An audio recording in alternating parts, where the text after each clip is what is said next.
इस वीडियो में हम ये देखेंगे कि किस तरह से हमने एक प्रोडक्ट की निहायत ही सादा और आसान तरीके से सर्च इंजन ऑप्टिमाइजेशन की और सिर्फ एक माह में उस अकाउंट की सेल में 128% तक ग्रोथ की। जैसा कि आप ये जानते हैं कि मेरा ये चैनल ऑनलाइन अर्निंग के हवाले से है, तो अगर आप इस चैनल पर नए हैं तो इस चैनल को सब्सक्राइब कर लीजिए। नेक्स्ट हम ये देखेंगे कि किस तरह से हमने 3PL शिपिंग प्रोवाइडर यानी कि थर्ड पार्टी शिपमेंट प्रोवाइडर का इस्तेमाल करते हुए इस प्रोडक्ट का रिटर्न रेट 0% रखा और उसके साथ अपने सेलर अकाउंट की मुकम्मल रेटिंग को 100% तक रखा और सेल को इंक्रीज किया। उसके अलावा इस पूरी केस स्टडी में मैं आपके साथ शेयर करूंगा कि किस तरह से हमने अपनी प्रोडक्ट का डिलीवरी फेल रेट कम किया और अपने मैक्सिमम ऑर्डर्स कस्टमर तक डिलीवर किए। तो चलते हैं अपने वीडियो की तरफ। सबसे पहले ये स्क्रीनशॉट देखिए, इसमें हमारे अकाउंट की ग्रोथ आपको 128% तक नजर आएगी। ये क्लाइंट का अकाउंट था और इस नए अकाउंट की ग्रोथ 500% तक टारगेटेड थी और इसमें हमारा जो सेल टारगेट था वो हर पेमेंट साइकिल में 1 से 1.5 लाख रुपए तक का था, जो हमने आसानी के साथ पूरा कर लिया। इस प्रोडक्ट की कस्टमर प्राइस 1800 रुपीज थी, यानी कि 1800 रुपए, और टारगेट किया गया ऐसे कस्टमर्स को जो ये अमाउंट पे कर सके। एक बात हमेशा ध्यान में रखिए कि कस्टमर्स की भी एक क्वालिटी होती है जो अक्सर हमारे ऑनलाइन सेलर्स जो है वो इग्नोर कर देते हैं। अब होता ये है कि आप अच्छी से अच्छी प्रोडक्ट अपने सेलर अकाउंट पर लाते हैं, उसकी लिस्टिंग भी बहुत अच्छे तरीके से बनाते हैं, लेकिन आप सबसे बड़ी गलती ये करते हैं कि आप अपना प्रॉफिट मार्जिन जो है वो कम कर देते हैं। मिसाल के तौर पर आपकी प्रोडक्ट अच्छी है और आपने उसकी कीमत कम कर दी है बाकी तमाम सेलर से, जो अक्सर 90% सेलर्स यही करते हैं, तो आप सिर्फ अपने आप को कंपटीशन में ला रहे हैं। यानी कि आपकी शॉप पर आने वाले कस्टमर भी ऐसे ही होंगे जो क्वालिटी पर फोकस नहीं करते होंगे और सिर्फ प्राइस पर फोकस करते होंगे। ऐसे तमाम कस्टमर की पेइंग कैपेसिटी बहुत कम होती है और दराज का एल्गोरिथम भी उन कस्टमर्स को ऐसी प्रोडक्ट्स दिखाता है जो उसी प्राइस रेंज में फॉल करती हैं। ये वो पॉइंट है जो आपको कोई भी वीडियो ट्रेनर नहीं बताएगा। तमाम तर वीडियोस में आपको ये बताया जाएगा कि आपने बाकी सबसे अपनी प्राइस कम रखनी है, उनकी लिस्टिंग को कॉपी कर लेना है और जैसे ही आप प्राइस कम करेंगे तो आपके पास ऑर्डर आना शुरू हो जाएंगे। आपके पास ऑर्डर आना शुरू हो जाएंगे, लेकिन आपका जो डिलीवरी रेट है वो कम हो जाएगा, आपका डिलीवरी फेल रेट बढ़ जाएगा। ये बात मैं आपको अपने 8 साल एक्सपीरियंस की बुनियाद पर बता रहा हूँ। आप ये पॉइंट अपने सेलर अकाउंट में भी ट्राई कर सकते हैं। तो सबसे पहली अहम बात यह है कि आपने अपनी प्रोडक्ट की कीमत को हमेशा मुनासिब रखना है और बाकी तमाम सेलर से कम नहीं रखना, क्योंकि हम कारोबार सिर्फ पैसे के लिए करते हैं और आप कीमत कम करने से सिर्फ अपना प्रॉफिट मार्जिन कम कर रहे हैं और अपने आप को गैर जरूरी कंपटीशन में डाल रहे हैं, जिसमें डालने की आपको बिल्कुल भी जरूरत नहीं। अब अगली बारी आती है कीवर्ड्स की। आमतौर पे ये कहा जाता है कि दराज में सर्च बॉक्स में टाइप किए गए कीवर्ड्स को आपने अपने प्रोडक्ट की लिस्टिंग और डिस्क्रिप्शन में डालना है। ये सबसे बड़ी मिस्टेक है जो आप लोग अक्सर करते हैं। इस मिस्टेक में सेलर्स का कसूर नहीं, इस मिस्टेक में उन तमाम वीडियोस बनाने वालों का कसूर है जिन्होंने सिर्फ अपने व्यूज के खातिर सेलर्स को भेजा कंपटीशन में डाला हुआ है। ये एक बहुत बड़ी कॉमन मिसकंसेप्शन है और कीवर्ड्स के हवाले से जो अक्सर वीडियोस आपको ये बताती हैं वो ये बताती हैं कि आपने जस्ट कीवर्ड बॉक्स में कीवर्ड टाइप करना है और जो सजेशंस आपको नीचे नजर आए उनको आपने टाइटल में फिट करना है। तो ये तरीकाकार बिल्कुल गलत है। इसको कीवर्ड स्टफिंग कहते हैं और दराज का एल्गोरिथम इस कीवर्ड स्टफिंग को बिल्कुल भी पसंद नहीं करता, क्योंकि जितनी भी मार्केट प्लेसेस हैं ये सारी आर्टिफिशियल इंटेलिजेंस पर काम करती हैं और उनको ये मालूम होता है कि कौन सा सेलर जो है वो कीवर्ड स्टफिंग करके अपनी प्रोडक्ट्स को रिलेटेड प्रोडक्ट्स में ला रहा है और उनकी रैंकिंग ले रहा है। तो आपने ये गलती नहीं करनी।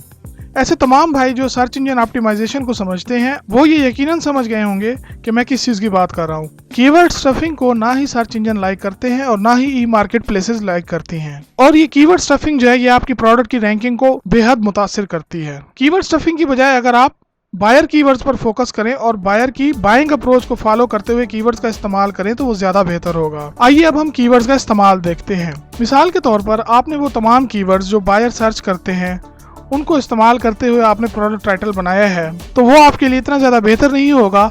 अगर आप प्रोडक्ट की खुसूसियात को टाइटल में रखें तो वो ज्यादा बेहतर होगा। मिसाल के तौर पर easy to use, best looking, fresh arrival, इस किस्म के कीवर्ड्स बायर के जहन में एक बाइंग अटेंशन पैदा करते हैं जो सिर्फ टेक्निकल सेलर्स ही समझ सकते हैं। ये वो पॉइंट्स हैं जो मैं आपको टेक्निकल एक्सपीरियंस की बुनियाद पर बता रहा हूँ और अपने ई कॉमर्स के एक्सपीरियंस पर आपके साथ शेयर कर रहा हूँ।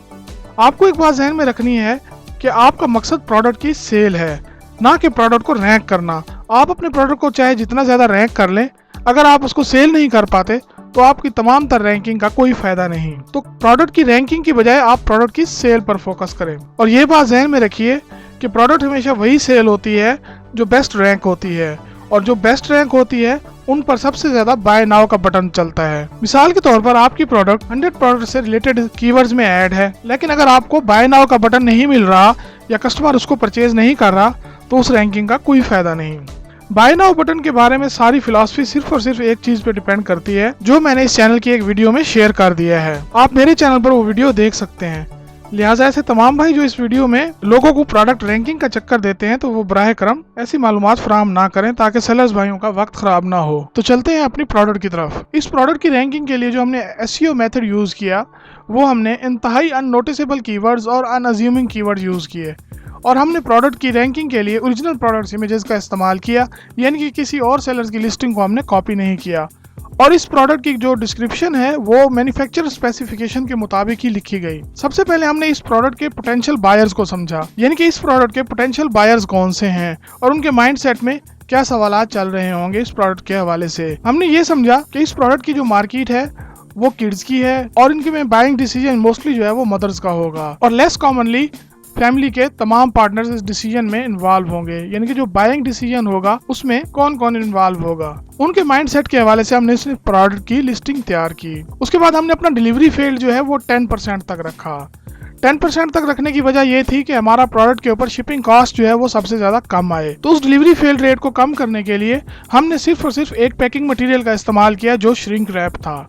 उसके अलावा हमने किसी किस्म का द्रॉस बॉक्सेस का इस्तेमाल नहीं किया। सिर्फ श्रिंक रैप और पॉलीथर्मल शीट की मदद से इस प्रोडक्ट की पैकिंग की गई, और इस प्रोडक्ट की कॉस्ट में हमने वो कॉस्ट भी शामिल की जो हम 3PL शिपमेंट प्रोवाइडर को उनके ऑफिस तक प्रोडक्ट पहुंचाने के लिए पे करते हैं, और सिर्फ श्रिंक रैप की कॉस्ट और पॉलीथर्मल शीट की कॉस्ट पैकिंग मटेरियल कॉस्ट में ऐड की गई। उसके बाद रिटर्न रेट को हमने किस तरह से 0% पर रखा। काफी ऐसे सेलर्स ये कंप्लेन करते हैं कि रिटर्न रेट जो है हमारा बहुत ज्यादा है। रिटर्न रेट क्यों ज्यादा होता है? रिटर्न रेट इस वजह से ज्यादा होता है कि प्रोडक्ट को छुपा कर पैक किया गया होता है, और मोस्टली रिटर्न रेट उन सेलर्स का ज्यादा होता है जो फ्लायर्स में शिपिंग करते हैं। यहाँ पर जो की पॉइंट मैं आपके साथ शेयर करना चाहूंगा वो ये है कि कस्टमर जो है मोस्टली बाइंग डिसीजन जो है वो प्रोडक्ट देखने पर ही करते हैं, यानी कि प्रोडक्ट जब उनके पास उनके सामने होती है तो वो बाइंग डिसीजन लेते हैं। इसी वजह से हमने इस प्रोडक्ट की ढकी छुपी पैकिंग नहीं की और इसको बिल्कुल सादा पैकिंग में रखा, ताकि कस्टमर के पास जब भी वो प्रोडक्ट डोर स्टेप पर डिलीवरी के लिए जाए तो कस्टमर जस्ट उसको देखते ही डिसीजन कर ले कि उसको ये पैकेट लेना है या उसको नहीं लेना। यहाँ पर मैं आपके साथ जो सीक्रेट टिप शेयर करना चाहूंगा वो ये है कि अगर आप बहुत ज्यादा अच्छी पैकिंग करते हैं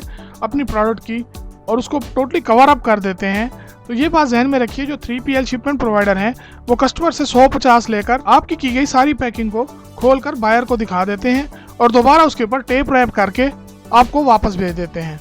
तो आपने हमेशा अपनी प्रोडक्ट की जो पैकिंग रखनी है वो ओपन रखनी है, और इस केस स्टडी में हमने यही किया। उसके बाद आते हैं अब बेसिक टॉपिक की तरफ। जो हमारा सबसे अहम टॉपिक है वो ये है कि एसईओ मेथड हमने टाइटल के लिए कौन सा यूज किया। तो इस एसईओ मेथड में हमने ऐसे वर्ड यूज किए जो कॉमनली यूज होते हैं और वो बहुत ज्यादा लो प्रोफाइल कीवर्ड्स थे, यानी कि वो सर्च सजेशंस में नहीं आते थे, और हमने प्रोडक्ट टाइटल में प्रोडक्ट की प्रॉपर्टीज को फोकस किया। एक बात हमेशा ध्यान में रखिए कि दराज पर जो सजेशंस दी जाती हैं ऑटो सजेशंस, वो सारी डिक्शनरी बेस्ड होती हैं, और उसमें से काफ़ी सारी ऐसी भी सजेशंस होती हैं जो AI के थ्रू जनरेटेड होती हैं।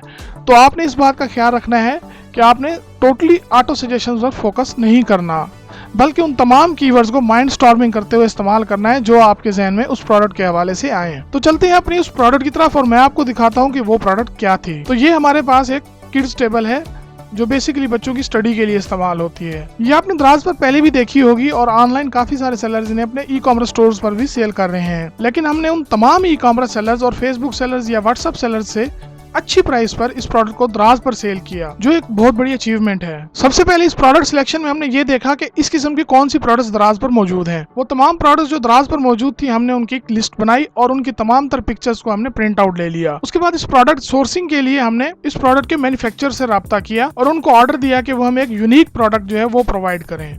उनकी शिपमेंट कुछ डिलेड थी, लिहाजा कुछ दिनों बाद जब उनकी शिपमेंट आई तो उन्होंने हमें फ्रेश स्टॉक में से ये प्रोडक्ट हमें प्रोवाइड की। चूंकि प्रोडक्ट यूनिक थी इसी वजह से प्रोडक्ट जो है वो ज्यादा सेल हुई और उसकी प्राइस जो है वो अफोर्डेबल लगी। ये बात आपने यहाँ पर ध्यान में रखनी है, जब भी आप किसी को कॉपी करके चलते हैं तो आप कभी भी अमीर नहीं हो सकते, बल्कि आप हमेशा अपने आप को डिक्लाइन की तरफ ले जाते हैं। मेरे इन वीडियोस का मकसद आपको डिक्लाइन की तरफ लेके जाना नहीं है, बल्कि आपको एक अच्छे प्रॉफिट की तरफ लेकर जाना है। उसके बाद नेक्स्ट चीज जो हमने फोकस की वो ये थी कि कीवर्ड्स हम कौन से यूज करें। कीवर्ड्स में हमने किसी किस्म की सजेशंस को यूज नहीं किया, हमने जस्ट चिल्ड्रन एक्टिविटी को फोकस किया और उस चिल्ड्रन एक्टिविटी के मुताबिक जितने भी कीवर्ड्स बनते थे वो हमने उस प्रोडक्ट के टाइटल में यूज किए। मिसाल के तौर पर multipurpose desk, writing study table, laptop table, lab tray table, hand carry table, foldable table, और उस टाइटल में हमने ये यूज किया अवेलेबल फॉर किड्स। और नेक्स्ट हमने उस प्रोडक्ट की एक कंप्लीट वीडियो अपलोड की। उसके बाद आती है प्रोडक्ट ऑप्टिमाइजेशन में फीचर्स और डिस्क्रिप्शन की बारी। फीचर्स और डिस्क्रिप्शन का ताल्लुक जो है वो प्रोडक्ट की मैन्युफैक्चरिंग के साथ होता है। मिसाल के तौर पर अगर आप किसी भी प्रोडक्ट को कॉपी करते हैं और उसके साथ उसी के फीचर्स और डिस्क्रिप्शन अपनी प्रोडक्ट में लिख देते हैं तो ये आप सही नहीं करते, क्योंकि जो प्रोडक्ट आपके पास मौजूद है